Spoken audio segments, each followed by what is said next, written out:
Hi, fifth graders. Today for this lesson, we are going to be talking about multiplying by tens, hundreds, or thousands. So these are some really helpful patterns that will help you out as you're going forward in math, especially when it comes to estimating and seeing if you're on the right track. So look at these patterns. If I have 7 times 10, look, it becomes 70. 9 times 10 is 90, 9 groups of 10. 10 groups of 10 is 100.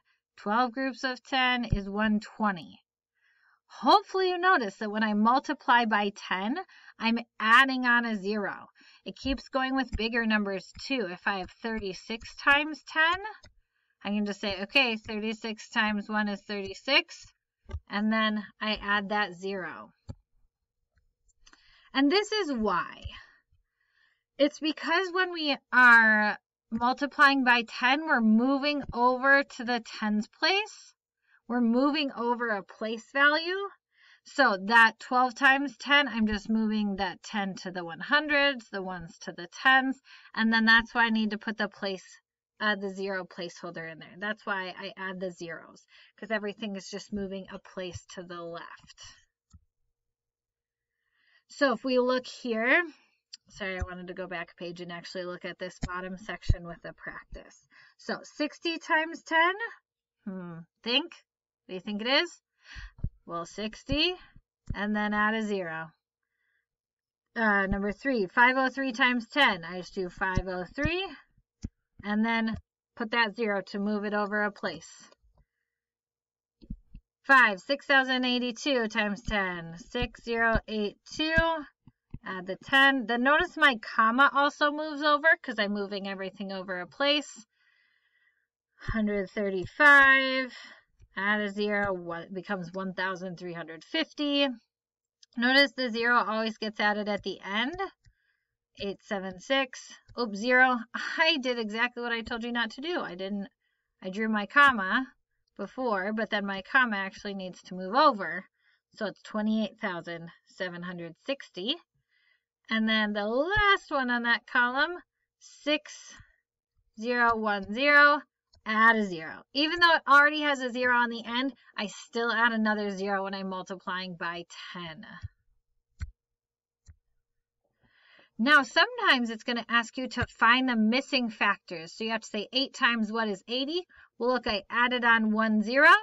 So that tells me I multiplied by 10. Again, added 1 0, multiplied by 10.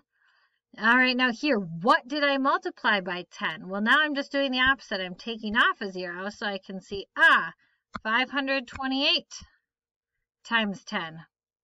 With this next one, I multiplied by 10, so I want to go backwards, take off a 0, and I can see, okay, 7460, so 7,640. The comma is now going backwards because I'm undoing it. So even though I still have that 0 on there, I got rid of that extra 0. Okay? We're not going to do these patterns yet. We'll get to those later this chapter. But I do want to skip ahead to where we're multiplying 100 and 1,000. It follows the same patterns as with tens, but instead I'm adding on 2 zeros when I multiply by 100 and 3 zeros when I multiply by 1,000. Again, now when I'm multiplying by 100, I'm moving over 2 places in the hundreds chart. Or if I multiply by 1,000, I'm moving over 3 places in the hundreds chart. So if we look just a couple of these, 27 times 100, I'm just saying, okay, 27 times 1 is 27, add on those 2 zeros.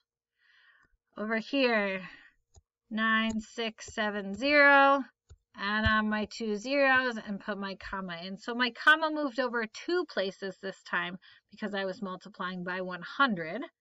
Now if I look at 1,000, 5, 3, 4, 6. I need to put 3 zeros on. So my comma moves over 3 places to 5,346,000 instead of 5,000. Or here, 18 times 1,000 is just 18 1,000. I just have 18 groups of 1,000. Just like with the last one, sometimes we have to find missing factors.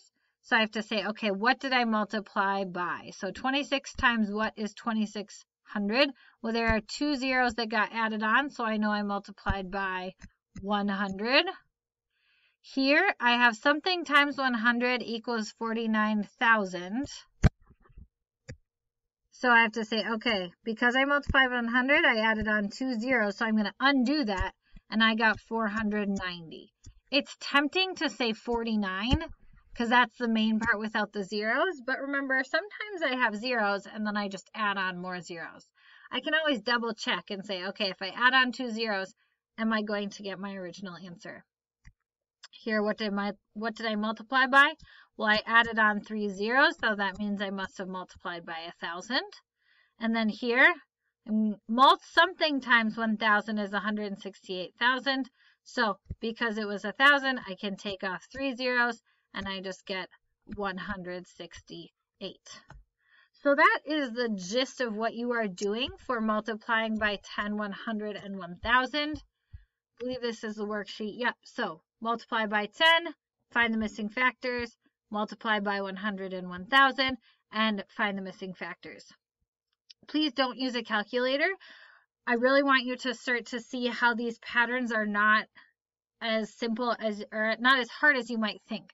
What I don't want you to do is to try and do some sort of like window method or lattice or anything. Like, don't do that. You don't need to do that when we're multiplying by 10, 100, or 1,000. It's much simpler than that.